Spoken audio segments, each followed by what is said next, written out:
우리가 어떻게 하나님의 음성을 들을 수 있느냐에 대해서 같이 말씀의 은혜를 지금 나누고 있습니다. 하나님은 기록된 성경을 통해서 우리에게 말씀하십니다. 그러니까 하나님의 말씀하시는 것을 전체 100이라고 논다면 90 정도는 기록된 성경을 통해서 말씀하십니다. 나머지 한 10 그 정도가 음성을 통해서, 환경을 통해서 또는 여러 가지 모습을 통해서 말씀을 하십니다. 그 부분에 대해서는 우리가 다음 주에 기록된 성경이 아닌 다른 방식으로 어떻게 말씀하시느냐 이 부분을 말씀을 드리겠습니다. 오늘은 지난주에 이어서 기록된 성경을 통해서 말씀하시는 내용에 대해서 다시 말씀을 드립니다. 하나님이 우리에게 기록된 성경으로 말씀을 하십니다. 무엇으로 어떻게 말씀하시느냐? 로고스의 말씀을 레마로 말씀을 하신다 하는 것입니다. 우리가 읽고 있는 이 성경 전체를 로고스라고 말합니다.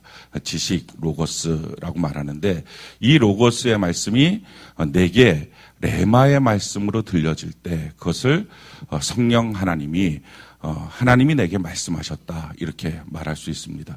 우리가 그래서 성령의 사역에 대해서 좀 생각을 좀 간단하게 할 필요가 있는데 삼일째 하나님에 대해서 우리가 사역을 좀 생각하면 성부 하나님의 사역은 계획을 하시는 사역입니다. 모든 인류에 대한 계획을 세우시고 구원에 대한 계획을 세우십니다. 성자 예수님의 사역은 그 계획을 실행하시는 겁니다. 구원해야 되겠다라고 계획을 세우셨으면 그 구원에 대해서 예수님이 친히 십자가에 달려 못 박혀 죽으심으로 실행하십니다. 그래서 그 모든 것들을 이루시는 거죠. 그것이 성자 예수님의 사역입니다. 그럼 성령 하나님의 사역은 뭐냐? 그렇게 이루신 하나님의 약속의 성취, 그렇게 이루신 하나님의 말씀을 우리 한 사람 한 사람에게 적용해 주는 것. 이것이 성령 하나님의 사역입니다. 그래서 성부 하나님은 계획을 하시고 성자 예수님은 그 계획을 이루시고 그리고 성령 하나님은 그 계획이 이루어졌음을 우리로 깨닫게 하시고 할렐루야. 그게 알게 하시는 분이 성령 하나님이에요. 그래서 성경이 이렇게 우리에게 말합니다. 요한복음 14장 26절 우리 같이 한번 읽어볼까요? 요한복음 14장 26절 같이 한 목소리 시작. 보혜사 곧 아버지께서 내 이름으로 보내실 성령 그가 너희에게 모든 것을 가르치고 내가 너희에게 말한 모든 것을 생각나게 하리라. 아멘. 성령 하나님이 내 안에 역사하셔야만 모든 말씀들을 나한테 가르쳐 주시고 모든 말씀들을 다시 생각나게 하실 수 있다 하는 것입니다. 그러니까 그냥 보면 성경의 글이에요. 그래서 이걸 그냥 보면 머리로 들어가는 지식이 됩니다. 근데 성령 하나님께서 이 말씀을 통해서 역사하시면 그것이 내게 주시는 성령 하나님의 분명한 말씀이 됩니다. 우리가 시편을 한번 찾아볼까요? 우리 성경을 같이 한번 찾아봅시다. 시편 40편. 지금 누가복음 8장을 손에 꽂고 시편 40편을 한번 찾아봅시다.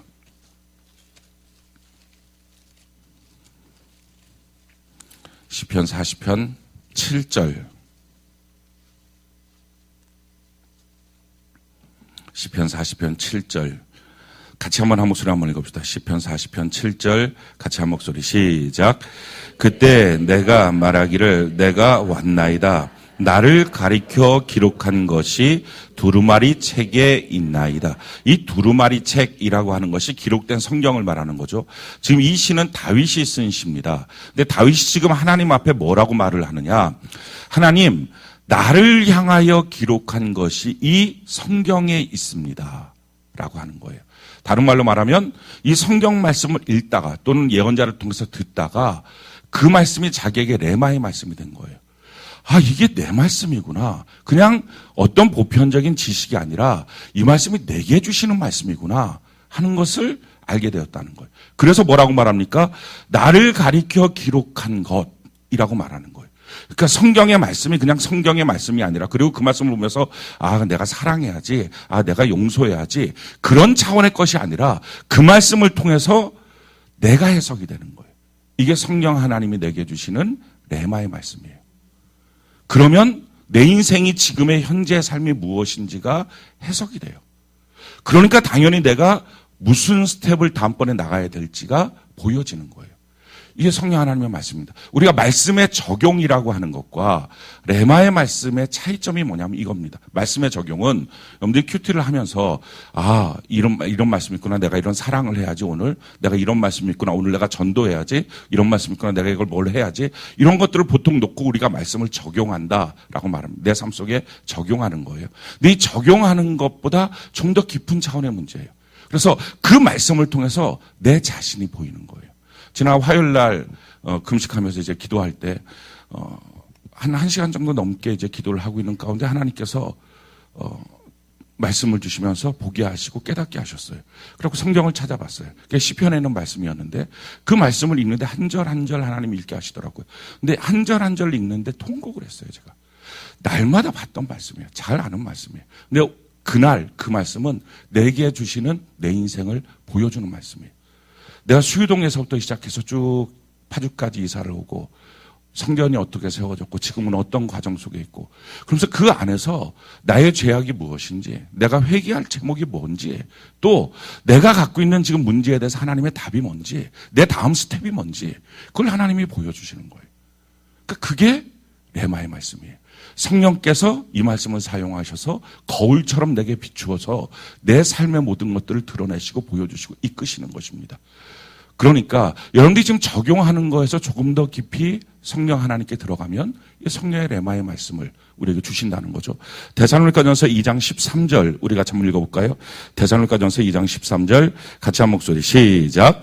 이러므로 우리가 하나님께 끊임없이 감사함은 너희가 우리에게 들은 바 하나님의 말씀을 받을 때에 사람의 말로 받지 아니하고 하나님의 말씀으로 받음이니 진실로 그러하도다. 이 말씀이 또한 너희 믿는 자 가운데서 역사하느니라. 자, 이 데살로니가전서 2장 13절의 말씀은 바로 로고스와 레마에 대한 관계를 정확하게 보여주는 거죠. 먼저 이러므로 우리가 하나님께 끊임없이 감사하는 이유는 너희가 우리에게 들은 바 하나님의 말씀을 받을 때 하나님의 말씀을 너희가 받을 때 설교 시간 하나님의 말씀을 들을 때 이 말씀은 로고스예요. 지금 저는 그냥 설교를 하는 거예요. 로고스의 말씀을 설교하는 거예요. 자, 그런데 이 말씀을 받을 때에 각 사람마다 성령 하나님께서 지금 적용을 시켜주시면 성령 하나님은 한 사람 한 사람에게 역사하시니까 적용을 시켜주면 어떤 일들이 생기느냐. 이것을 사람의 말로 받지 않고 목사님의 설교구나. 이렇게 들려지지가 않고 이렇게 받지가 않고 하나님의 말씀으로 받는 여기서 하나님의 말씀은 레마예요. 그러니까 앞에 있는 로고스가 지금 설교할 때 성경을 놓고 성경을 제가 이렇게 설명을 해주고 해석을 해줍니다. 지금 이 내용은 뭐예요? 이게 로고스예요. 자, 한 사람을 데려다 놓고 거기서 상담하고 있는 게 아니에요. 그냥 전체를 놓고 말씀하고 있는 거예요. 그냥 오늘 말씀을 성령께서 내게 주시는 말씀을 묵상하고 기도하고 연구하고 그래서 설교하는 것입니다. 이걸 로고스라 그래요. 로고스. 자, 이 로고스의 말씀이 지금 증거되는 것입니다. 그런데 이 말씀을 여러분들이 받고 집에 가서 기억을 하면 지식이 되는 거예요. 그러니까 그 지식은 사실은 성경에 대한 지식은 됐지만 그 말씀대로 내가 살아갈 능력이 없어요. 그래서 어떤 분들은 설교를 내가 많이 들었는데 내가 순종이 안 돼요. 내가 순종할 힘이 없어요. 내가 그 말씀대로 살아갈 힘이 없어요. 도리어 그래서 그 말씀을 들을 때 내가 정죄감이 느껴요. 라고 하시는 분들도 있어요. 왜냐하면 지식으로 들은 말씀은 내가 그 말씀을 하지 못해요. 이루지 못해요. 순종이 안 돼요. 근데 언제부터 순종이 되느냐? 그 말씀은 사람의 말이 아니라 하나님의 말씀, 성령이 내게 주시는, 나한테만 주시는 레마의 말씀이 될 때부터 믿는 자들에게 역사가 나타나요. 그래서 우리가 필요한 게 뭡니까? 성령님, 이 시간에 내게 말씀하여 주시옵소서. 그래서 성령 하나님을 사모함으로 말씀을 듣는 거예요. 그래서 지식으로만 들은 신앙은 어느 순간이 되면 다 무너져요. 성령의 레마의 말씀이 내게 들려야 그 말씀대로 내 삶이 변화되고 그러면 말씀을 내가 순종해야지가 아니고요. 말씀이 살아있기 때문에 자외나선 검처럼 예리한 말씀이기 때문에 살아있고 활력이 있기 때문에 말씀이 나로 하여금 순종하게 만들어버려요. 생각을 해보세요. 나하고 말씀하고 이 말씀을 성경은 하나님이라 그래요. 나하고 하나님하고 누가 더 큽니까? 뭐 물어볼 것도 없어요. 그냥 하나님이 크신 거예요. 그러면 나하고 하나님하고 하나님이 훨씬 크다면 말씀이 훨씬 더 크다면 당연히 말씀이 나로 하여금 내 삶을 들여서 그것을 하게 만들겠죠. 그런데 하게 만드는 살아있는 말씀이 내 안에 들어오지 않으니까 말씀이 지식으로만 들어오니까 그거를 내가 순종을 하려니까 힘든 거예요. 어려운 거예요. 힘에 벅찬 거예요. 그래서 할 수가 없는 거예요. 그래서 정죄감만 드는 거예요. 혹시 여러분들이 말씀 듣다가 정죄감만 드는 분들이 있다면 필요한 건 한 가지예요. 사실은 그 정죄감이 드는 그 말씀이 성령께서 역사하시면 나를 변화시킬 믿음의 말씀이거든요. 그러니까 성령이 역사하시면 나를 변화시키는 믿음의 말씀이 되는데 성령이 역사하지 않고 지식으로 들으니까 정죄가 돼요. 지금 그 사람에게 필요한 건 뭐예요? 성령님, 이 말씀이 성령이 내게 주는 말씀이 되기를 원합니다. 라고 기도해야 돼요. 그러면 그 말씀이 나한테 일하기 시작해요. 다시 말씀드립니다. 내가 하나님의 말씀을 붙잡고 그걸 해야지 이건 평생 가도 이루지 못해요. 평생 가도 정죄감이에요. 죄책감이에요. 생각을 해보세요. 사랑해야지 그 사랑이 됩니까? 한 번도 안 돼요. 사랑이. 용서해야지 이런 건 더 안 돼요. 화만 나고 막 용서하려고 결심하고 간 그날에 도리어 내 부하를 돋궈놓고 막 이게 안 되는 거예요. 뭔가를 해야지라고 생각하는 것들이 이루어진 적이 있습니까? 하루도 안 되고요. 3일은 더 안 되고요. 평생은 죽었다 깨나도 안 돼요. 어떤 한 말씀을 내가 이루어가는 거. 이게 안 되는 거예요. 그러니까 여러분들이 생각할 때 하나님의 말씀이 자꾸 내게 들려요. 내 지식이 되는데 나는 하나도 못하니까 자꾸 눌리기만 한다고. 그거 왜 그래요? 사실은 눌릴 말씀이 아니라 나를 변화시킬 말씀인데 성령이 없는 거예요. 지식으로는 들어왔는데 성령으로 내 안에 내 마음에 역사가 안 된 거예요. 그래서 필요한 건 성령 하나님이에요. 그래서 저는 여러분들 꼭 성령 하나님을 구하시길 바라요. 성령이 없는 신앙생활은 그래서 중간에 정죄감 때문에 무너져요. 힘들어서 더 이상 못 가요. 성령이 없으면 더 이상 무엇인가 하나님의 말씀을 순종할 능력도 없다는 걸 자기가 깨닫고요.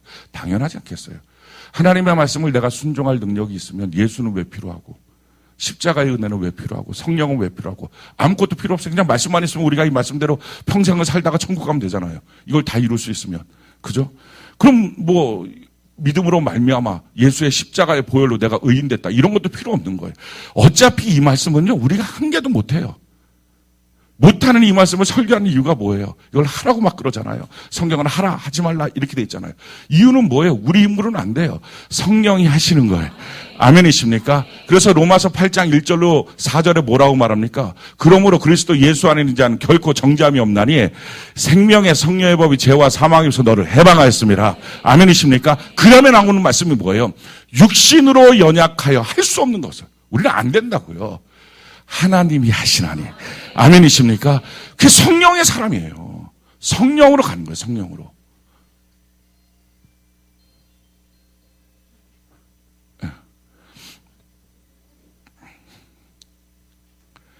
성령 하나님이 내 안에 오셔야만 하나님의 말씀이 쉬워지고 쉬워진다는 말이 내 마음속에서 그냥 그게 되는 거예요.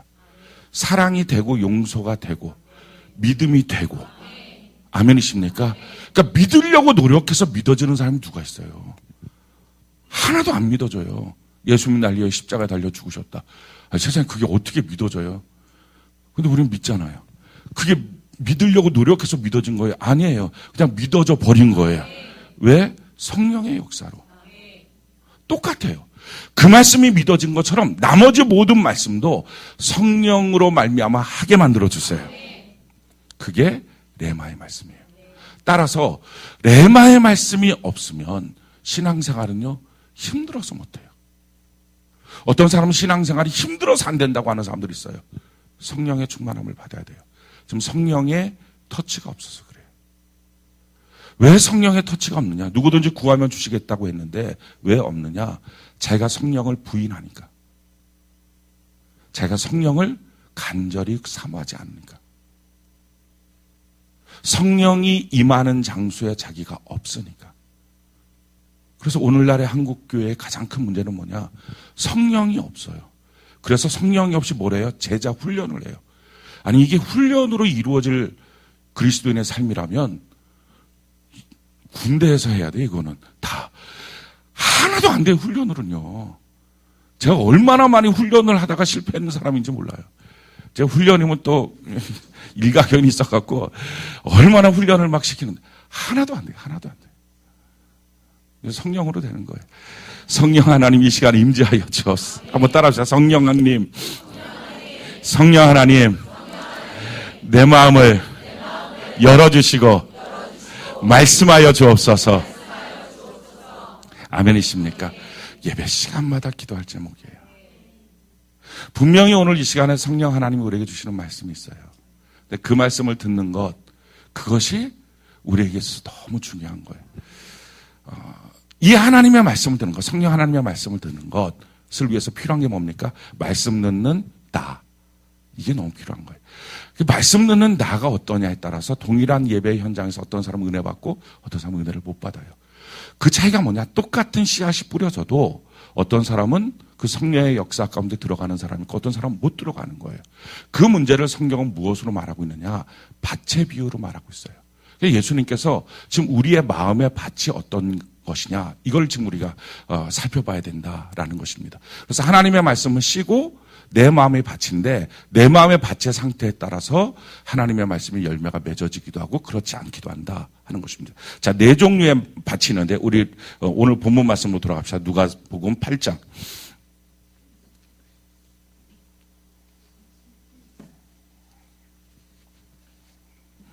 누가복음 8장 11절 우리 같이 한번 한 목소리 읽어봅시다. 시작.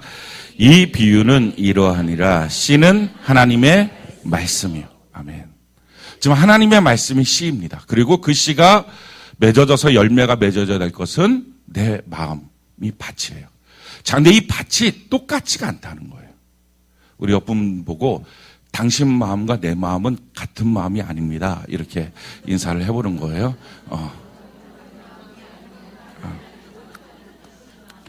아멘. 같은 마음이 아니에요. 그러니까 자기가 지금 자기 마음 밭이 무슨 밭인지를 봐야 돼요. 그걸 보면 그때부터 그걸 고쳐야 돼요. 그래서 열매가 맺는 밭으로 만드는 거예요. 자, 제일 첫 번째 나오는 밭이 뭐냐? 길가라고 하는 밭이에요. 12절 우리 같이 한번 읽어볼까요? 시작. 길가에 있다는 것은 말씀을 들은 자니 이에 마귀가 가서 그들이 믿어 구원을 얻지 못하게 하려고 말씀을 그 마음에서 빼앗는 것이요. 아멘. 자, 이 길가에 있다는 것은 말씀을 못 들은 사람이 아니고요. 말씀을 들은 자니에요. 그러니까 예배를 안 나오고 말씀을 못 듣고 성경을 안 보는 사람은 그냥 제외예요. 이 부분에서. 성령의 레마의 말씀을 듣기 위해서는요. 그러니까 제가 성경을 보고 말씀을 듣고 예배에 나와야 돼요. 근데 예배를 그냥 자기가 빠지고 싶을 때마다 아무 때나 꺼리낌 없이 빠지는 경우가 되면 이미 거기서부터는 제외예요. 그러니까 하나님의 기준이 어딘지를 우리가 봐야 됩니다. 그래서 왜 예배를 드려야 된다? 반드시 예배를 드려라. 그래야지 예배를 드리는 것부터가 커트라인이에요. 저는 항상 예배의 성공자가 되기를 바랍니다. 자, 근데 그 예배를 드렸는데 말씀을 들었는데 이 사람은 길가라는 거예요. 그래서 그 씨가 안 들어가요. 땅속으로 이게 씨가 들어가야 거기서 뿌리도 내리고 뭐가 싹이 나고 나무가 돼서 열매도 맺고 이런 일들이 있게 되는데 이게 들어가지가 않은 거예요. 쉽게 말하면 딱딱한 마음. 이걸 종교적인 용어로 강팍한 마음이라고 말해요. 이 강팍한 마음이 처음부터 강팍한 마음은 아니었어요. 처음에는 다 부드러운 마음이에요. 이 부드러운 마음이 왜 딱딱해졌느냐? 죄 때문이에요. 자기가 죄를 짓기도 하고요. 죄를 짓는 환경 속에 있기도 한 거예요. 그래서 마음이 이게 다 딱딱해지고 만 거예요. 야고보서 1장 21절 우리 같이 한번 읽어볼까요? 시작. 그럼 야고보서 1장 21절 같이 한 목소리 시작. 그러므로 모든 더러운 것과 넘치는 악을 내버리고 너희 영혼을 능히 구원할 바 마음에 심어진 말씀을 온유함으로 받으라. 아멘. 우리의 마음속에 이 더러운 것, 넘치는 악 이런 것들 때문에 우리의 마음이 딱딱해진 거예요. 자, 우리가 성경을 한 구절 한번 찾아볼까요? 베드로후서. 누가복음 8장을 손에 꽂고 베드로후서로 한번 가는 거예요. 베드로후서 2장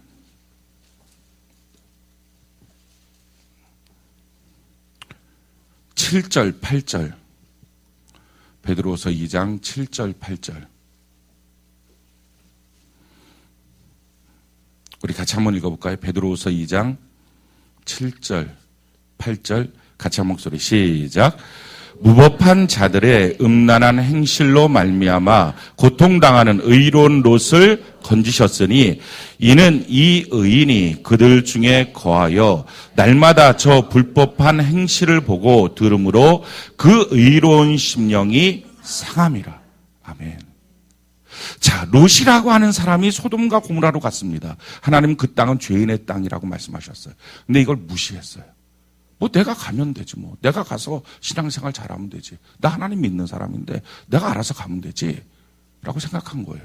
근데 거기 가서 있으면서 지금 어떻게 됐다고요? 이 롯이 그 심령이 점점점 상해버렸어요. 그래서 내가 있는 터전 안에서의 교제권이 얼마나 중요한지, 내가 가는 길 보는 것, 이게 얼마나 중요한지 몰라요. 우리 신앙생활 하면서 아무거나 함부로 그러면 안 된다는 거예요. 그러니까 신앙생활에 왜 우리의 마음이 강박한 마음이 되었느냐, 하나님의 말씀이 안 들어가는 마음이 되었느냐, 이유는 내가 본 것, 내가 들은 것, 이것 때문에 나의 의로운 마음들이 상한 거예요. 그래서 회사에 가서 뭔가 안 좋은 걸 봐요. 그럼 그날 와서 저녁 때 예배를 드리는데 말씀이 안 들어와요. 계속 겉돌아요. 가정 안에서 무슨 문제가 생겼어요. 그래갖고 예배를 드리는데 계속 겉돌아요. 어저께 뭔가 심각한 안 좋은 일이 있었어요. 마음이 다 상해버렸어요. 아침에 큐티를 하는데 계속 겉돌아요. 지금 그런 문제들이에요. 지금 이게 내 마음을 딱딱하게 만들어버렸다는 거예요. 그래서 혹시 지금 여러분들의 마음이 말씀을 듣는데 겉돌고 있다면 이게 좀 길가다라는 거예요. 이 길가, 바위, 또 가시덤불, 옥토, 어떤 사람은 옥토로 평생 살고 그런 사람은 없어요. 이게 막 계속 돌아요. 그날 컨디션에 따라서도 돌아요. 그래서 자기 마음밭이 어떤 밭인지를 잘 알아야 자기 마음을 바꾸어 놓고 항상 하나님의 말씀을 들을 수 있고 하나님의 말씀으로 인도함을 받을 수 있어요. 그래서 지금 내 마음이 어떤 환경 속에서 내가 보고 들은 것 또는 내가 죄를 진 것도 있을 수 있어요. 내가 오늘 뭐 의도치 않고 죄를 짓거나 또는 의도를 해버리고 죄를 짓거나 아무튼 뭐 상관없어요. 어떻게 하든지 마음에 걸리는 거예요. 이게 죄진 게. 자, 걸리게 되면 어떡하죠? 말씀을 듣는데 자꾸 겉돌아요. 지난주에 예배를 빠졌어요. 근데 이번 주에 온 거예요. 마음을 굳게 먹고. 근데 조금 전에 설교에 예배 자꾸 빠지고 그런 사람은 제외입니다. 이 순간에 이 말이 자기 안에 다른 말씀이 자기 안에 레마의 말씀으로 들어와야 되는데 귀신이 이 말씀을 딱 해서 귀신의 레마로 속 들어와갖고 나는 안 돼. 난 끝났어. 이렇게 만들어버린다는 거예요. 그러니까 지금 이게 자꾸 말씀 안에서 강팍하게 만들어져요. 하나님의 말씀을 못 듣게 만들어요. 그러니까 크든 작든 지금 여러분들의 마음이 그런 상황이라면 지금 말씀을 귀를 쫑긋하고 들어야 돼요. 이제부터 그 말씀을 고쳐야 돼요. 자, 어떻게 그 말씀 가운데 그런 어떤 환경 가운데 왜 이런 문제가 생겼느냐? 세 가지 이유 때문에 생긴 거예요. 자, 고린도서 4장 4절 우리 같이 한번 읽어볼까요? 고린도서 4장 4절 같이 한 목소리 시작. 그 중에 이 세상의 신이 믿지 아니하는 자들의 마음을 혼미하게 하여 그리스도의 영광의 복음의 광채가 비치지 못하게 하미니 그리스도는 하나님의 형상이니라. 아멘. 반드시 악한 영이 있어요. 그러니까 진공 상태에서 신앙생활 하는 게 아닙니다. 그래서 우연히 말씀 못 듣고 우연히 예배 못 드리게 하는 게 아니에요. 악한 영에 도전이 있어요. 혼미케 하는 악한 영이 하나님의 말씀을 듣지 못하게 하고 있다는 거예요. 그래서 내게 주어진 환경과 처지 가운데 예배랑 자꾸 부딪히는 문제가 있다면 이 부분을 놓고 우리가 간절하게 기도해야 돼요. 이겨야 돼요. 안 그러면 이 마귀한테 계속 지는 거예요. 자, 또 다른 어떤 것이냐면은 세상을 사랑하는 마음이 있어요. 요한일서 2장 15절로 16절 우리 같이 한번 읽어봅시다. 시작. 이 세상이나 세상에 있는 것들을 사랑하지 말라. 누구든지 세상을 사랑하면 하나님 아버지의 사랑이 그 안에 있지 아니하니 이는 세상에 있는 모든 것이 육신의 정욕과 안목의 정욕과 이생의 자랑이니 다 아버지께로부터 온 것이 아니요 세상으로부터 온 것이라. 아멘. 세상 사랑하는 거 자꾸 화려한 레온 사인 뭐 이런 것들을 보고 다니다가 거기에 마음을 다 빼앗기고 만다는 거죠. 세 번째는 내 생각이 너무 굳건하게 있는 거예요. 고린도서 10장 5절 우리 같이 한번 읽어볼까요? 시작. 하나님 아는 것을 대적하여 높아진 것을 다 무너뜨리고 모든 생각을 사로잡아 그리스도에게 복종하게 하니. 자, 그러니까 내가 살아가고 있는 환경 속에서 사건 일들이 생겨요. 마음 상하게 만들고 자꾸 내 마음을 무너뜨리는 일들이 생겨요. 그게 가정 안에 생길 수도 있고요. 부부간에 자녀들, 또 경제적인 문제 때문에, 또는 교제권 때문에 뭐 이런 여러 가지 것들이 생겨요. 또 내가 원하는 일들이 안 됐거나, 뭐 회사에서 안 좋은 사람을 봤다거나, 못된 사람, 얄미운 사람, 그런 사람 보고 마음이 또 상하기도 하고, 자기가 아무튼 여러 가지 문제 때문에 마음이 상한 일들이 있어요. 근데 그 마음이 상한 일들이 그냥 상한 일로 끝나는 게 아니라 그 가운데 악한 영이 도전을 해요. 혼미케 해서 하나님의 복음을 듣지 못하게 해요. 거기에서 내 마음을 세상을 사랑하는 마음으로 뺏겨요. 에이, 그럼 나도, 이런 마음이 드는 거예요. 그런 마음들이 빨리빨리 그날 처리가 돼야 되는데, 그 처리가 안 되다 보면 내 마음 속에 견고한 성을 쌓아요. 지금 하나님 앞에서 이렇게 견고한 성이에요. 그래서 자기 나름대로 신앙의 성을 지어놔요. 하나님의 말씀이 더 이상 못 들어오게. 이런 거야, 저런 거야. 교회는 이거야, 목사님은 이거야, 예배는 이거야, 성경은 이거야, 설교는 이거야. 자기 나름대로 뭔가를 딱 결정을 해버려요. 그러니까 더 이상 하나님의 역사가 자기 안에 일어나지 못하게 만들어요. 이게 지금 내 생각, 내 경험들이에요. 그게 길가밭이에요. 하나님의 말씀이 맴돌아요. 자, 이런 마음이라면 어떻게 됩니까? 그 길가밭의 마음을 처리했던 기가 막힌 한 사람이 있어요. 그 바로 베드로예요. 베드로가 누가복음 5장에 보면요, 밤이 맞도록 그물을 던져요. 한 마리도 낚지 못해요. 실패했어요. 그 실패한 상황이 얼마나 자기 마음을 상하게 할까요? 지금 경제적인 문제, 가정이 돌아갔을 때 어떤 사건, 일들 다 복합적으로, 육체적으로는 힘들고 이게 다 지금 복합적으로 있는 상황이에요. 근데 그때 예수님께서 잠깐 나를 위해서 수고하고 배를 띄어라, 그리고 설교를 하셨어요. 그 설교가 뭡니까? 그게 지금으로 말하면 예배 시간이에요. 그러니까 피곤한 몸, 피곤한 마음, 깨진 꿈, 이거 다 갖고서 예배 시간에 나와서 말씀을 듣는 거예요. 그러니까 듣는 둥 마는 둥, 듣는 둥 마는 둥, 귓가서 그냥 맴도는 소리였겠죠. 뭐 귀담아 들을 것도 아니었을 거예요. 근데 그렇게 있다가 문득 예수님께서 갑자기 자기에게 말씀하시는 거예요. 너 깊은 데로 가자. 그리고 여기다가 그물을 내려라. 근데 그 순간에 베드로가 할 말이 있었을 거예요. 밤이 맞도록 했습니다. 똑같은 자리입니다. 그거 안 됩니다. 왜? 지금 견고한 성이 있을 수 있어요. 자기의 지식이 있고요. 그 순간에 피곤하다, 지친다라고 하는 마귀의 혼미케 하는 영의 도전이 있을 수도 있어요. 예수님이 뭘 할 수 있다고 목수인데, 이런 자기의 선입주견도 있을 수 있어요. 근데 그때 뭐라고 말하죠? 이렇게 말하는 거예요. 누가복음 5장 5절, 우리 같이 한번 읽어볼까요? 시작. 시몬이 대답하여 이르되, 선생님, 우리들이 밤이 새도록 수고하였으되 잡은 것이 없지만은 말씀에 의지하여 내가 그물을 내리리. 그러니까 내 생각을 덜어내겠습니다, 이거였어요. 그러니까 뭐가 돼요? 내 생각을 덜어내니까 말씀에 의지하여 그물을 내립니다에 의해서 이 말씀이 레마의 말씀이에요. 그 전에 예수님께서 회중들을 향하여 말씀했다라고 하는 성경을 보면 로고스예요. 지금 설교를 들을 때 여러 가지 모습 가운데 시몬 베드로가 그냥 지쳐 있는 거예요. 그래 로고스로 귀에 그냥 맴돌고 있는 소리였어요. 근데 예수님이 그 영혼을 위해서 말씀하신 거예요. 깊은 데로 가자. 그물 내려라. 여러분들이 그럴 수 있어요. 귀에 그냥 맴돌고 힘만 들었어요. 예배 시간 내내 힘만 들었어요. 기도합시다. 오늘 특별히 기도하셔야 돼요. 힘써서 기도해야 돼요. 그럴 때 자기 마음속에 선택할 수 있겠죠. 기도 많이 해봤어요. 열심히도 해봤어요. 근데 오늘 특별히 지쳐요. 오늘 힘들어요. 라고 할 수도 있어요. 근데 그게 아니라 내가 여러 가지가 지금 마음이 상태도 안 좋고 뭐 다 안 좋지만 그럼에도 불구하고 목사님 말씀하셨으니, 선생님 말씀하셨으니, 이건 주님도 아니었어요. 그냥 선생님 말씀하셨으니 내가 그냥 그 말씀을 그냥 믿고 한번 기도해 보겠습니다. 그 말씀을 믿고 한번 걸어가 보겠습니다. 라고 했다는 거죠. 그랬더니 그때부터 기적이 나타나요. 그게 레마가 된 거예요. 레마의 말씀을 받는 방법은요, 자기 생각을 덜어내야 돼요. 지금 여러분들의 생각을 좀 덜어내야 돼요. 그러면 들려요. 자기 생각을 안 덜어내면요, 안 들려요. 자기 생각을 덜어내는 사람이 들리는 거예요. 자, 두 번째 밭을 성경은 말하고 있습니다. 누가복음 8장 13절, 누가복음 8장 13절을 보면 우리 같이 한번 한 목소리 한번 읽어볼까요? 누가복음 8장 13절 같이 한 목소리 시작.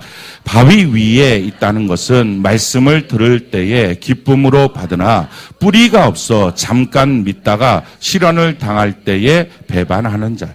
자, 두 번째 밭은요, 바위 위에 있는 씨가 뿌려진 밭이에요. 그러니까 바위 밭이에요. 기쁨으로 말씀을 받았어요. 근데 뿌리가 없어요. 바위니까 들어가지 못해요. 자, 그렇게 하다가 시련이 오니까 그냥 포기해버리는 거예요. 이 마음밭은요, 말씀을 들을 때, 예배를 들을 때는, 아멘, 아멘, 이렇게 돼요. 그런데, 힘만 들면 포기해요. 속만 상하면 포기해요. 더 이상 못해요. 힘들다는 거. 그러니까 누군가 자기한테 싫은 말만 해도 싫은 거예요. 그게 다 속상한 거고요. 자기가 좀 희생해야 되고 힘들고 좀 괴롭고 이렇게 하는 순간이 올 것 같으면 포기하는 거예요. 그러니까 그렇게 포기하고 나니까 하나님의 말씀이 더 이상 자기에게 레마가 안 돼요. 지금 이 바위의 문제에 대해서 누가복음 8장 6절, 그 옆에 한번 볼래요? 8장 6절을 보면 이렇게 말씀하고 있어요. 8장 6절 같이 한번 읽어봅시다. 시작.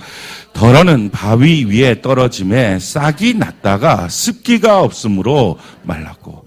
이 바위 위의 밭의 문제는 뭡니까? 습기가 없는 거예요. 그러니까 지금 이 마음의 밭의 문제는요, 습기가 없어요. 사람의 습기는 뭐죠? 눈물, 땀, 피예요. 피땀 눈물만 잘해도 빌보드 차트에 올라가요. 이거를 또 아는 사람들은 가요를 들은 사람이고 피땀 눈물. 그 노래가 어떻게 되는 거예요? 난 제목만 아는데 혹시 아는 사람 있어요? 몰라요? 피땀 눈물. 방탄소년단. 맞나요? 방탄소년단? 그거 갖고 빌보드 차트에 올라갔대요, 걔네들이. 이게 습기가 없는 삶. 그러니까 내가 눈물 날 상황이 되면 싫어하는 거예요. 내가 땀 흘릴 상황이 되면 싫어하는 거예요. 내가 피 흘려서 희생할 상황이 되면 싫은 거예요. 그 신앙이 조금 있다가 금방 무너지고 조금 있다가 금방 무너지고 그런 신앙이에요. 이런 신앙이라면 지금 뭡니까? 왜 이런 생각을 하는 거죠? 자기가 자기를 위하는 마음이 너무 큰 거예요. 그래서 눈물 나는 상황이 되면 말씀을 내가 붙잡고 가다가 이게 눈물 나는 상황이 될 것 같으면 내가 왜 이렇게 눈물까지 내면서 말씀을 이루어? 피 흘릴 상황이 되면 내가 왜 피 흘려까지 하면서 내 희생하면서까지 말씀을 내가 붙잡고 있어? 내가 땀 흘릴 상황이 되면 내가 왜 땀 흘리면서까지도 이걸 할 수 있어? 이거 안 해. 자기가 자기를 위하는 마음이 너무 커요. 그래서 자기가 자기를 위하는 마음 때문에 그렇게 하는 것들이 자기에게 손해라고 여겨지는 거예요. 근데 우리가 기억해야 될 것은요, 내가 나를 몰라요. 내가 나를 위한다고 생각하지만 사실은 내가 나를 몰라요. 전에 한번 말씀을 드렸는데 쥐 실험을 했다고요. 쥐한테 이렇게 딱 열어주면 밖에 나가서 물을 먹게 하는 거예요. 물을 갖다 놓고 쪼르륵 따갖고 물을 먹었어요. 왔어요. 또 물 먹고 오고 또 물 먹고 오고 그렇게 한 거예요. 근데 그러다가 어느 날 이제 물을 치우고 술을 갖다 놓은 거예요. 쪼르륵 이 쥐가 나가서 물을 먹어야 되니까 조금 이렇게 입을 때 깜짝 놀란 거예요. 이렇게. 그거 원래 술 처음 먹는 사람들 다 그래요. 이 쓴 걸 왜 먹어 도대체. 처음 먹는 사람 술이 달다. 이건 약간 이상한 거예요. 예전에 먹어본 경험이 있는 거예요. 다 쓰다 그래요. 이 쓴 걸 왜 먹어 돈 주고서. 막 이렇게. 그런데 그 다음에 또 나갔는데 물이 없어. 술만 있는 거예요. 또 먹다. 이걸 왜 먹어. 한 3번 정도 그렇게 하다가 먹을 게 없잖아요. 그럼 이제 술만 먹어요. 어쩔 수 없이 먹으니까. 조금 먹어요. 쓰지만 그래도 괜찮네. 이렇게 점점 먹어요. 그러다가 어느 날 이 술하고 물하고 2개를 놓는 거예요. 그러면 가서 뭘 해야 돼요? 물을 먹어야 되잖아요. 근데 이 쥐가요, 버릇이 잘못 든 거예요. 가서 술을 먹어요. 이게 사람들 중에도 그런 사람 있어요. 속이 답답하면 물을 먹어야 돼요. 시원하게. 근데 속이 답답하면 뭘 먹어요? 호프를 먹어요. 그 이상해진 거예요. 이게 지금 병든 거예요. 자기가 자기 몸을 망가뜨리고 있는 거거든요. 자기 자신은 자기를 몰라요. 그런데 이게 나를 위롭게 하는 거야. 이게 나를 병들게 하는 거야. 판단을 못해. 왜? 우리는 전적으로 죄된 인생이기 때문에. 죄로 말미암아 타락돼 있어서. 그러니까 지금 이런 상황 가운데서 필요한 건 뭐예요? 내가 판단하는 게 아니에요. 하나님이 가르쳐 주신 대로 가는 거예요. 나를 가장 위하시는 분은 하나님이에요. 그러니까 하나님이 나에게 뭐라고 말씀하셨느냐? 그 말씀을 따라 쫓아가는 삶. 이것이 복된 삶이에요. 성경이 이렇게 말합니다. 다윗의 고백인데요. 시편 16편 8절로 11절 우리 같이 한번 읽어볼까요? 시작. 내가 여호와를 항상 내 앞에 모시며 그가 나의 오른쪽에 계심으로 내가 흔들리지 아니하리로다. 이러므로 나의 마음이 기쁘고 나의 영도 즐거워하며 내 육체도 안전히 살리니 이는 주께서 내 영혼을 소홀해버리지 아니하시며 주의 거룩한 자를 멸망시키지 않으실 것임이니이다. 주께서 생명의 길을 내게 보이시리니 주의 앞에는 충만한 즐거움이 있고 주의 오른쪽에는 영원한 즐거움이 있나이다. 자, 다윗의 인생의 성공의 비결이 뭡니까? 여호와를 항상 내 앞에 모셨어요. 그러니까 내가 가는 것, 나에게 무엇이 이로운지, 나에게 뭐가 유익한지 나는 판단하지 못하겠습니다. 나는 하나님의 말씀만 따라가겠습니다. 그게 자기가 판단하지 않는 거예요. 그래서 하나님의 말씀만 따라갔더니 어떻게 됩니까? 9절에 보니까 마음이 기뻐지고요. 또 내 육체도 안전해지고요. 10절에 보니까 영혼도 소생하고요. 11절에 보니까 인생의 살 길을, 생명의 길을 내게 열어주시더라 하는 것입니다. 우리가 하나님을 따라가는 은혜가 있기를 바랍니다. 그래서 내 마음속에 내가 무엇인가 판단하려고 하는 마음을 덜어내야 주의 음성이 들려요. 자꾸 내가 뭔가 판단하고 결정하고 이러려고 하는 사람한테는요, 주의 음성이 들리지가 않아요. 성령의 역사도 마찬가지예요. 왜 그 사람에게 성령의 임재가 없는가? 내가 무엇인가 판단하고 결정하고 여전히 자기가 뭔가 느껴지지 않은 건 없는 거예요. 그러니까 하나님을 믿지를 못하고요. 내가 느껴져야 믿는 거예요. 내가 뭔가 잡아야만 보여지는 거예요. 그러면 이게 안 돼요. 그게 바위밭이에요. 그게 바위밭에 여러분들의 마음이 있다면 이 자기가 자꾸 뭔가 신앙생활 하다가 자꾸 자기 생각이 올라와요. 자기 판단이 올라와요. 그래서 이건 맞는 거, 이거 틀리는 거. 여러분들 설교 시간에도 이건 맞는 거, 이거 틀리는 거. 이게 굉장히 조심해야 될 것이요. 제가 볼 때 여기 있는 모든 분들 중에서 이런 얘기 하면 또 좀 꼴값 떤다 이럴까봐. 신학 공부를 해도 그렇고 성경을 읽어도 그렇고 신앙생활을 해도 그렇고 더 많이 아는 분들이 여러분들 중에 있습니까? 그러면 최소한 세상 속에서는요, 이런 배경을 갖고 뭔가 지식을 가리키잖아요. 그럼 들어요. 그리고 자기가 뭔가 잘못된 상식을 갖고 있었으면 그 지식을 듣고서 바꿔요. 약을 먹으라고 할 때도 난 전에 이런 약 싫었는데 바꿔요. 그래서 먹어요. 의사가 뭐라 그러면. 근데 의사가 뭐예요? 똑같은 사람이에요. 근데 나보다 의학 공부를 더한 사람이에요. 나보다 임상 경험을 더한 사람이에요. 그러니까 그 말을 들어주는 거예요. 아니 의사한테 가서도 그러는데 여러분들이 성경에 대해서 지금 근데 자기가 잘 몰라. 성경을 그렇게 많이 읽어본 적도 없어. 신학을 잘 해본 적도 없어. 그런데 오라, 틀려 라고 판단하면서 있다면 이상하잖아요. 자기가 생각해도 지금 자기가 이상한 거잖아요. 그 이상한 상태가 뭐라고요? 그게 바위밭이에요. 그래서 마음 밭의 문제라는 거예요. 근데 왜 이런 선입주견들이 생겨서 내가 오라 그러 왜 이렇게 했느냐? 이유는 자기가 판단하는 신앙의 스타일을 버려본 적이 없는 거예요. 교회 다니면서 여전히 자기가 주인이에요. 이 주인을 바꾸지 않으면 안 돼요. 사랑하는 성도 여러분, 이 바위 위에 있는 마음이라는 것은요, 주인이 안 바뀐 마음이에요. 과연 예수님이 주인인지 내가 주인인지. 내가 성경을 보면 받아들일 말씀도 있고 못 받아들일 말씀이 있어요. 왜?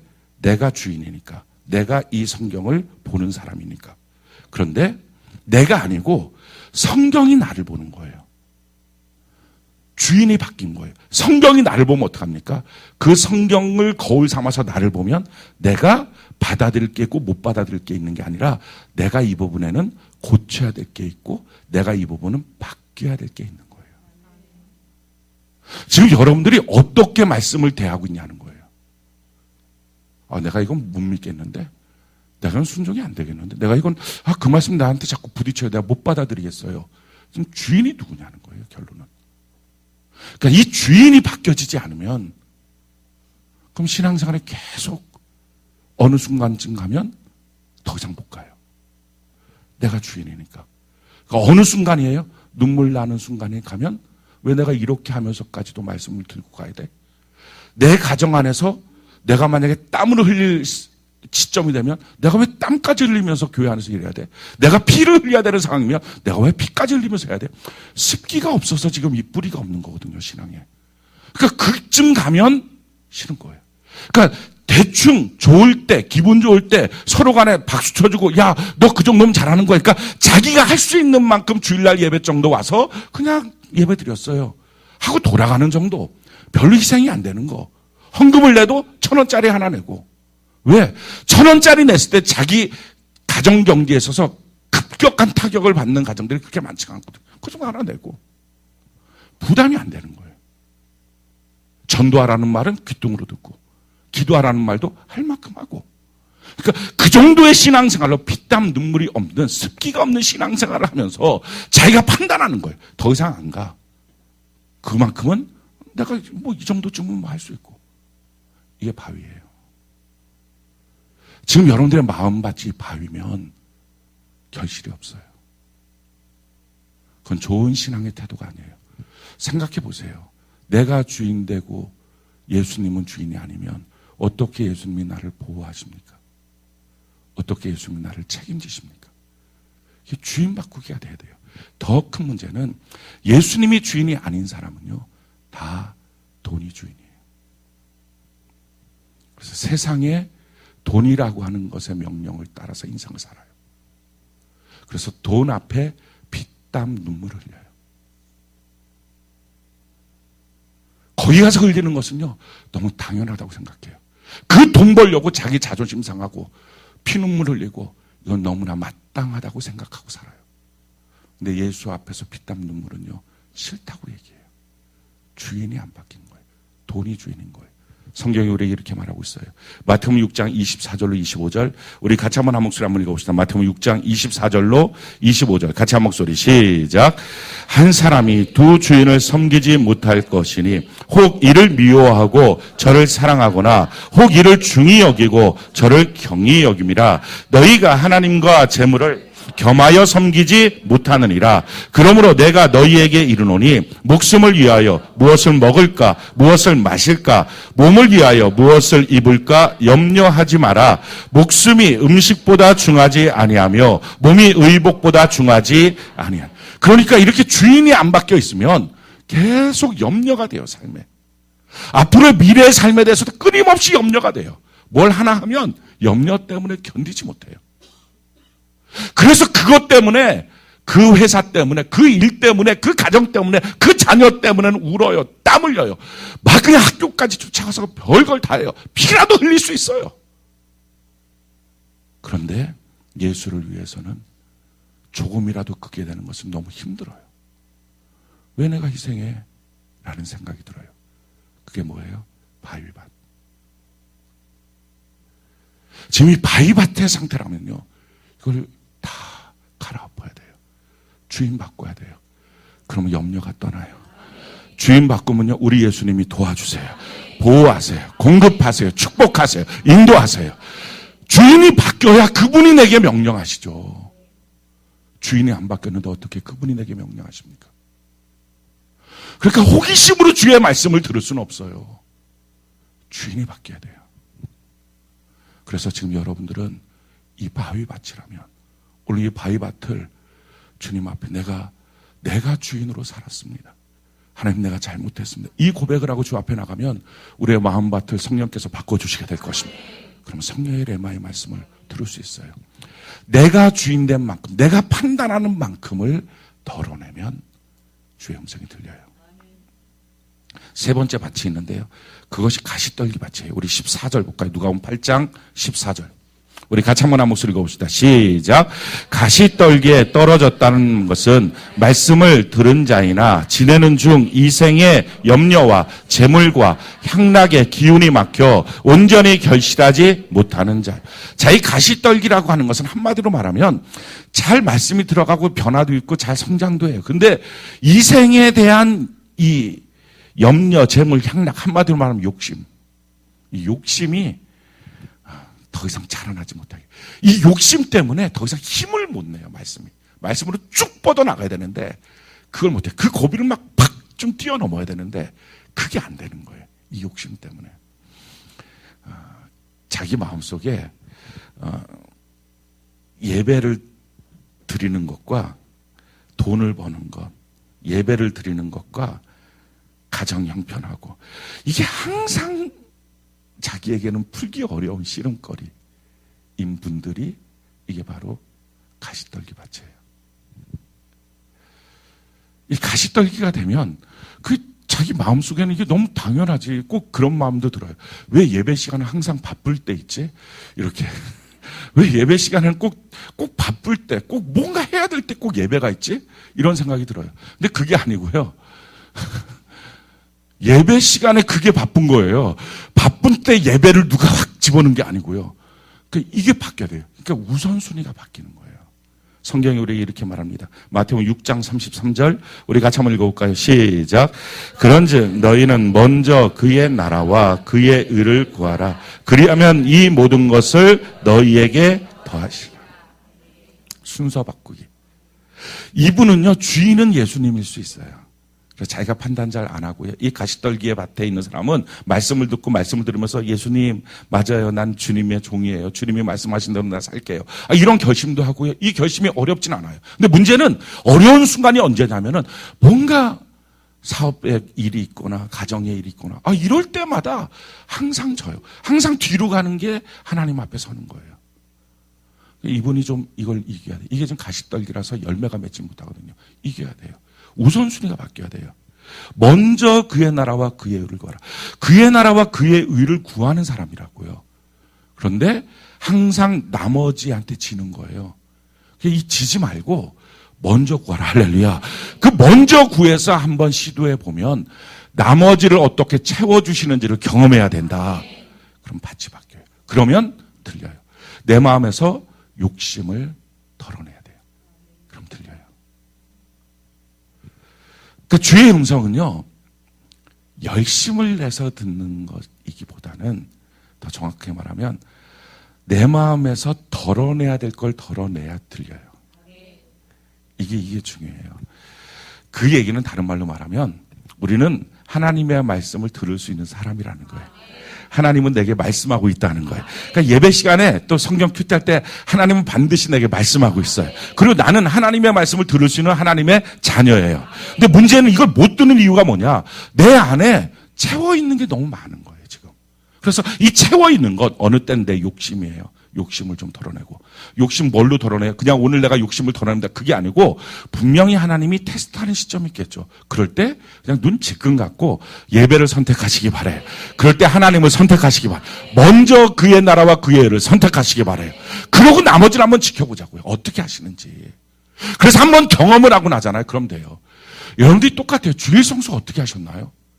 먼저 주일 성수를 해보고 나니까 주일 성수하면 사업이 안 되고 돈이 수입이 안 되고 망할 것 같았는데 그게 아닌 거예요. 채워주신 게 더 큰 거예요. 11조 어떻게 하셨나요? 마찬가지예요. 봉사 어떻게 하셨나요? 자기 시간을 내는 거 마찬가지였다고요.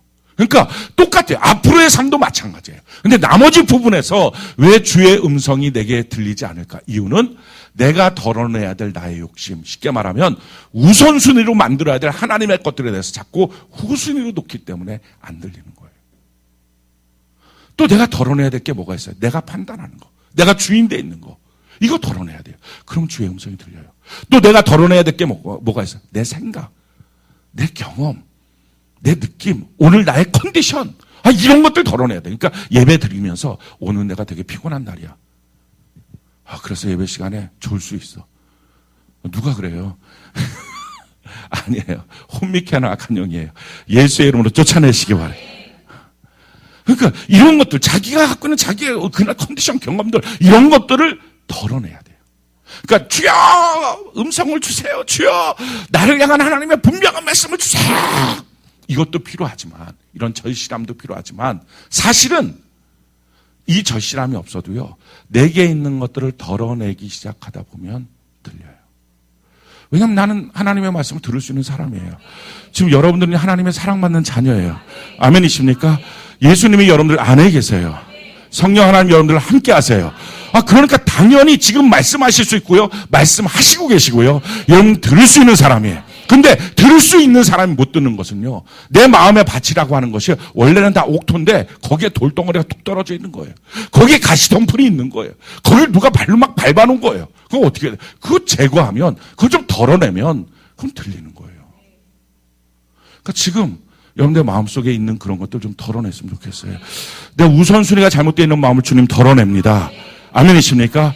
내가 갖고 있는 내 판단의 기준들을 좀 덜어냅니다.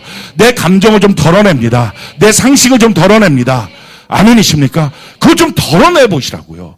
나는 어쩔 수 없이 내가 이거 갖고 있는 사람은 이렇게 하지 말고 그걸 덜어내고 난 다음에 주의 음성을 듣고 그 음성대로 살아가는 삶이 어떤지를 경험하고 나면 지나간 내 인생을 왜 이렇게 비련하게 살았는지를 깨닫게 돼요.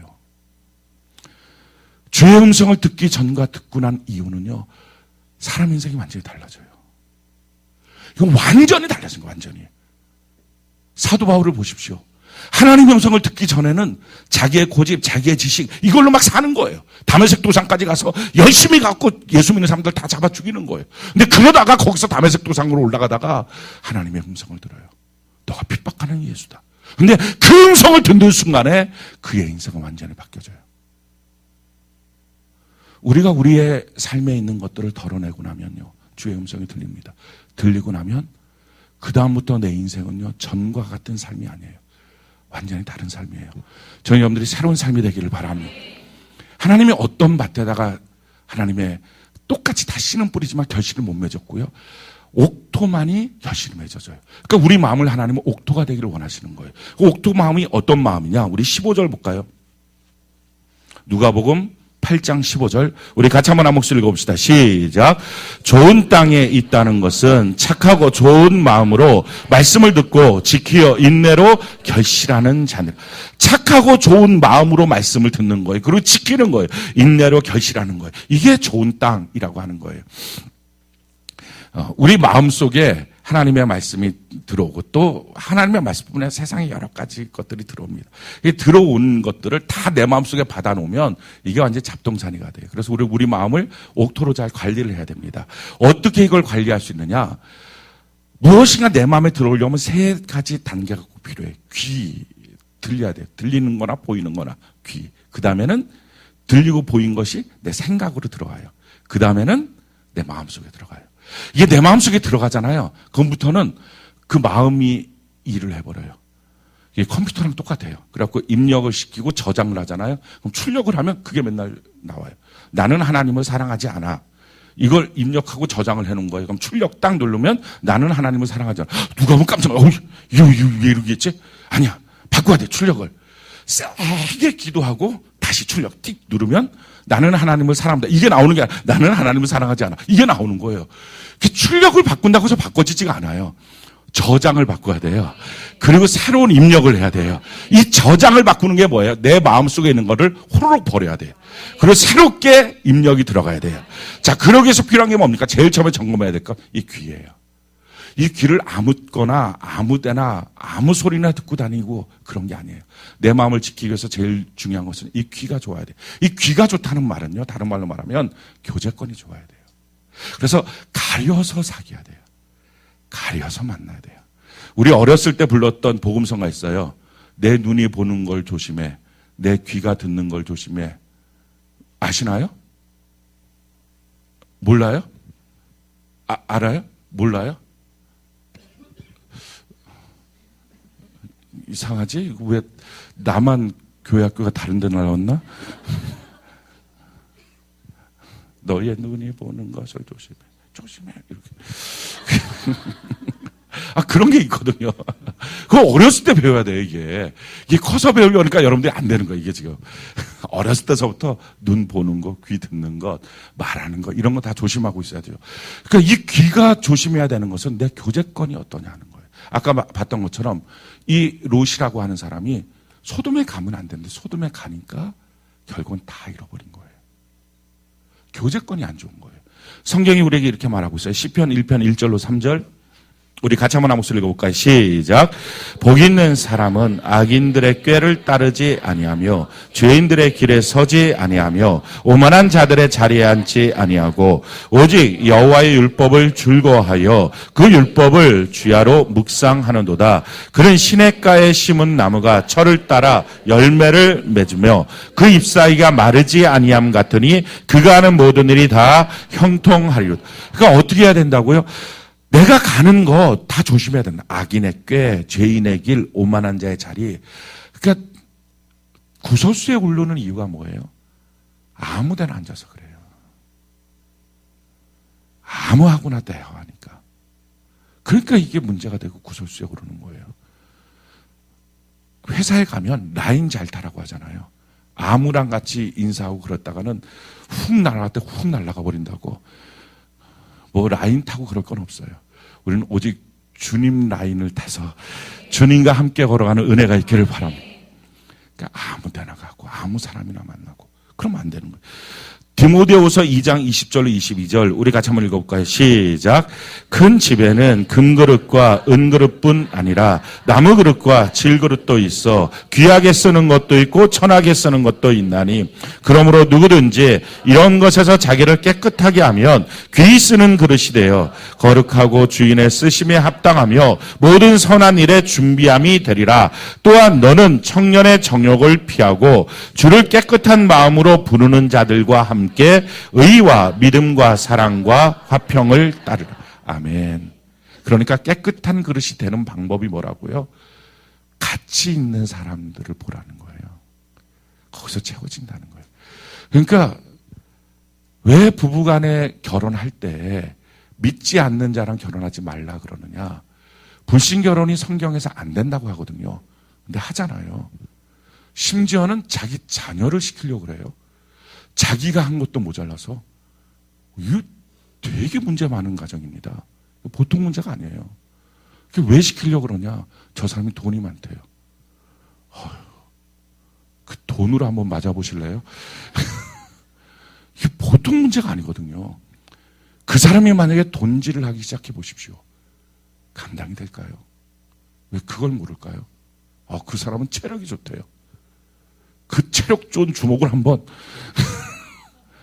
그러니까 이게 불신결혼이 안 된다는 것, 믿음의 가문을 봐야 된다는 것.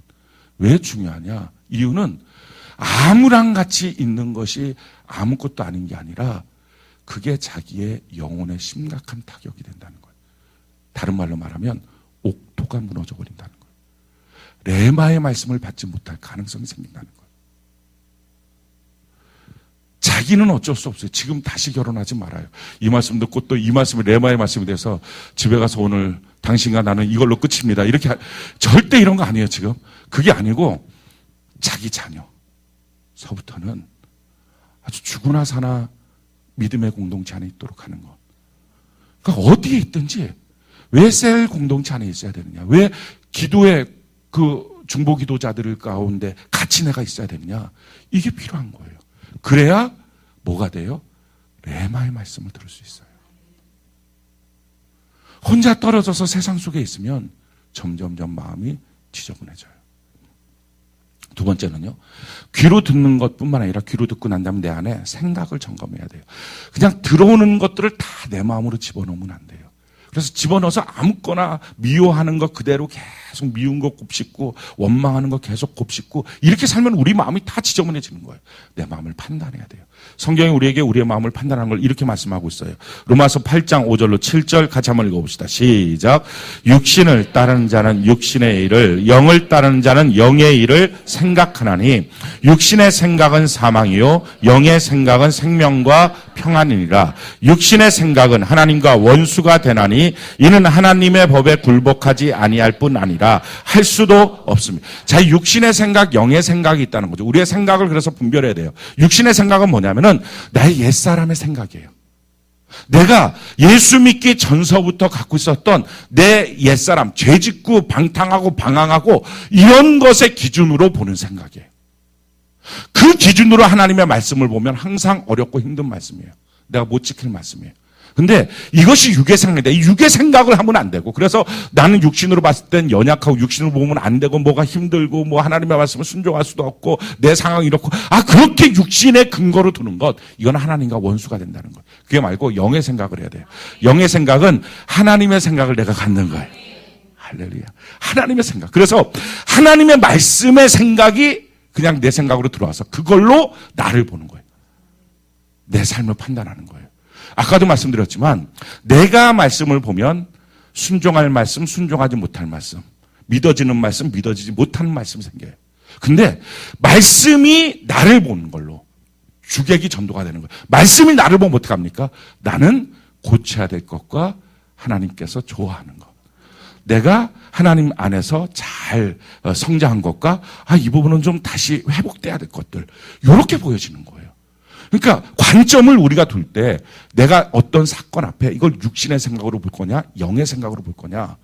육신의 생각으로 보면 자꾸 무슨 말이 나와요? 부정적인 말이 나와요. 힘들다, 안 된다, 어렵다, 하나님의 말씀은 내게 부담된다, 이렇게 말해요. 근데 영의 생각, 하나님의 말씀이 기준이 돼서 그걸로 나를 보면 내가 이 부분은 하나님 안에서 고쳐줘야 돼요. 내가 이 부분을 놓고 기도하기 시작할 거예요. 하나님이 나를 고쳐줄 걸 믿어요. 이렇게 바뀌어지는 거예요. 똑같은 사건을 놓고 보는데 육신의 생각을 하면 사망이에요. 영의 생각을 하면 생명과 평안이에요. 오늘 저는 여러분들 영의 생각으로 충만해지길 바랍니다. 그리고 또 어떻게 우리의 생각을 점검해야 되냐. 빌립보서 4장 8절 우리가 한번 읽어볼까요? 시작. 끝으로 형제들아, 무엇에든지 참되며 무엇에든지 경건하며 무엇에든지 오르며 무엇에든지 정결하며 무엇에든지 사랑받을 만하며 무엇에든지 칭찬받을 만하며 무슨 덕이 있든지 무슨 기림이 있든지 이것들을 생각하라. 자, 이 조건들이 이 생각에 있어서의 그 깔때기라는 거예요. 생각으로 요것들을 생각하는 것을 통해서 내 모든 것들을 한번 분석해 봐야 된다. 살펴봐야 된다는 거예요. 제일 첫 번째, 이게 참된지, 이게 참이냐, 이게 진리냐, 이걸로 봐야 돼요. 두 번째, 경건한지, 이것이 하나님을 닮아가는 것인지. 세 번째, 이것이 옳은 것인지, 이게 옳은 거야, 아니면 이게 잘못된 거야. 이 옳은 것, 잘못된 거라고 하는 것에 대한 부분은 도덕적인 부분을 우리가 흔히들 말할 수 있어요. 또 이것이 정결한 건지, 그리고 이것이 사랑받을 만한 건지. 내가 이걸 하면 사랑받을 만할까? 내가 이렇게 말을 하면 사랑받을 만할까? 이거를 생각하면서 주춤하면서 말을 해야 된다는 거예요. 함부로 쭉 나가면 안 되고 주춤하면서 쭉 나가는 걸 뭐라 그래요? 육의 생각으로 말하는 거예요. 내가 했던 내 옛사람의 습관대로 말하는 거. 근데 그게 아니라 주춤 생각하고 말하는 거. 이거 영으로 다시 한번 자기를 점검하는 거죠. 칭찬받을 만한 건지. 내가 이렇게 하면 칭찬받을 만할까? 내가 이렇게 하면 덕이 될까? 다른 사람한테 유익이 될까? 내가 이렇게 하는 것이 기념비에 써져 있을까? 이런 거. 이게 생각의 기준이에요. 그러니까 내가 이렇게 하면 목사님이 우리 교회에 이런 성도가 있습니다. 우리 너무 아름답지 않습니까? 신앙의 성숙이 이렇게 됐습니다. 이렇게 할 건지, 다른 교회 성도인데요, 이러면서 예를 들 건지, 이렇게 하면 우리 안 됩니다. 우리 신앙생활 때 정말 조심해야 돼. 이렇게 할 건지, 도대체 뭐냐는 거예요. 내가 기념비적인 삶을 사는지, 또 기념비라고 했을 때 뭐 대단하게 그런 건 아니지만, 정말 이게 해서, 야, 아빠가 이렇게 했다? 라고 말할 때 자녀들이, 우리 아빠 최고. 이렇게 말을 할 건지, 아빠가 자녀가 알까봐 두려워서, 무슨 얘기야? 몰라도 돼. 이렇게 하고 다니고. 아빠가 왜 교회 안 가고 누워있어? 아파. 왜 아픈데? 아파. 더 알면 안 돼. 방문 열고 들어가면 술 냄새가 진동을 하기 시작해. 술병 나가고 아파. 누가 그거를 갖다가 기념비적으로 자녀들이, 야, 우리 아빠는 술 먹고 술병 났어요. 목사님께서, 목사님, 술병 난 우리 아빠. 너무 멋지지 않습니까? 교회 역사에 기록해 주세요. 이렇게 할 사람이 누가 있냐는 거예요, 이게. 그러니까 우리가 신앙생활 할 때, 우리가 인생을 살 때 이 생각의 기준들을 항상 적용해 보라는 거예요. 참된지, 이게 하나님의 말씀에 맞는지, 두 번째, 경건한지. 이렇게 하는 것이 경건한 삶인지, 세 번째, 옳은 건지. 그건 세상의 상식적인 기준에서 봤을 때도 이게 옳은지 그른지로 판단해 봐야 된다. 정결한지, 이게 깨끗한 마음에서 나오는 건지, 이것이 사랑받을 만한지. 가정 안에서, 셀 안에서 요것만 적용해도 사랑받으며 삽니다. 요것만 적용해도 큰 문제 없어요. 칭찬받을 만한지. 내가 하고 있는 이게. 그러니까 오늘 지금 여러분들이 했던 모든 말과 일들에 대해서 요 기준을 놓고 한번 보는 거예요. 그래서 뭘 해야 돼요? 회개해야 돼요. 이걸 놓고 여러분들이 오늘 회개를 하셔야 될 거리를, 어떤 분들은 난 회개할 게 별로 없다고, 그런 분들은 이걸 펴놔요. 빌립보서 4장 8절이에요. 그러니까 이걸 펴놓고 기도할 때 뒤에 김영웅 목사님한테 말씀해 주세요. 저 위에는 불 좀 켜주세요. 이거 성경 보면서 제가 기도를 해야 돼요. 이렇게 해놓고 이걸 놓고 보는 거예요. 이게 다른 사람한테 유익이 되는지, 이게 다른 사람들이 봤을 때 기림이 되는지. 자, 그리고요, 이 생각을 그래서 우리가 분별해서 아무거나 마음에 들어가지 하지 말고 막아서 해야 된다는 거예요. 그리고 마지막으로는 그래도 우리의 마음속에 별게 다 들어가요. 나중에 보면 참 왜 아침에 이렇게 마음이 불쾌하지? 별게 다 들어가서 그래. 그러니까 이 마음을 어떻게 해야 돼요? 쏟아버려야 돼요. 성경이 우리에게 이렇게 말해요. 로마서 12장 2절 우리 같이 한번 읽어봅시다. 시작. 너희는 이 세대를 본받지 말고 오직 마음을 새롭게 함으로 변화를 받아 하나님의 선하시고 기뻐하시고 온전하신 뜻이 무엇인지 분별하도록. 우리 마음을 새롭게 해야 돼요. 이거 쓰레기통 비우듯이 하루에 3번씩 마음을 비우는 은혜가 있기를 바랍니다. 근데 그때 꼭 있어야 될 게 무슨 말이냐면 이 세대를 본받지 말고예요. 이렇게 말한단 말이에요. 우리가 뭐 남들은 안 해? 그 정도는 남들도 다 해. 왜 유별나게 굴어? 다 그 정도 해. 남들은 뭐 요 정도 화 안 내? 남들은 뭐 요 정도 짜증 안 내? 다 해. 라고 하는 이 세대를 본받지 말고 그거 마음속에 담아두지 말고 그걸 쏙 갖다가 버려야 된다. 그러면 뭐가 된다고요? 성령의 음성을 들어요. 그러니까 성령의 음성을 듣는 일이 옥토가 돼야 들린다 하는 얘기예요. 성령 하나님 지금도 우리에게 말씀하십니다. 아멘이십니까? 지금 나는 하나님의 음성을 들을 수 있습니다. 그런데 못 듣는 이유는 뭐예요? 내 안에 꽉 채워져 있는 거예요, 지금. 그래서 주님이 내게 말씀하는 것들을 내가 못 듣는 거예요. 비워야 돼요. 저는 오늘 여러분들 기도하면서 비우시길 바라요.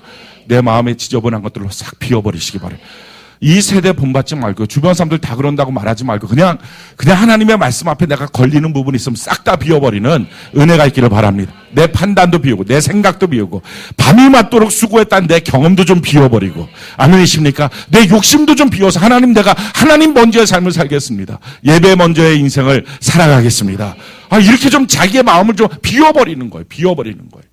비우다 보면요, 주님이 나한테 말씀하시는 그 말씀을 들려요. 그러면 그 순간서부터 하나님 안에서요, 행복해져요. 힘이 생겨요.